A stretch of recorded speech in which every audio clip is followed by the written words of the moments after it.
Guk egin beharra daukaguna da gure erakundetik kanpora atera. Kanpora atera eta jendearekin harreman eduki. 75 gutxi gora bera iritsi garala, bisita pertsonalak eginez, ni neroni joanaz, udalerri guztietara, eta euren arazoak bertan in situ ezagutuz. Guk egiten duguna da, Gipuzkoa dituen erronkak aurrera ateratzeko, erakunde guztiekin elkarlana jorratu eta landu.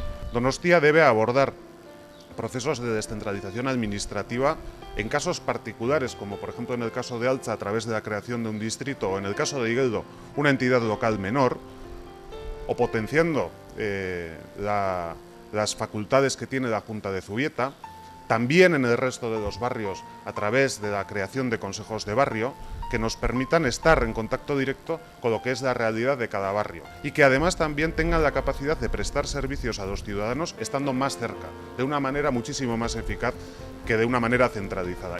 Eta horretarako ezinbestekoa da herritarrei informazioa eskaintzea. Batez ere, kontratazioari buruzkoa, zerbitzuei buruzkoa, hartzen diren erabakiei buruzkoa, eta gainera modu zuzenean eta etengabean. Eta hor konpromisoa hartzen dugu talde guztiei informazio zehatza eskaintzeko bakoitzak bere dana modu egokian egin ahal izan dezan. Tenemos un tejido social muy potente en el territorio de Guipúzcoa y que es imposible gestionar la política en el territorio sin establecer una colaboración público-privada diaria con el sector social, la red social potentísima que tenemos en Guipúzcoa.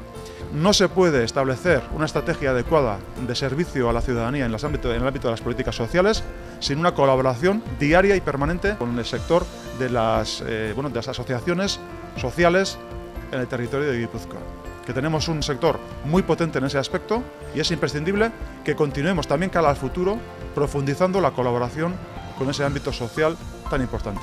La marca Gipuzkoa Aurrera tiene que ser también uno de los hitos y de los instrumentos más importantes para establecer esa colaboración público-privada en el ámbito del desarrollo económico del territorio y de sus retos de futuro.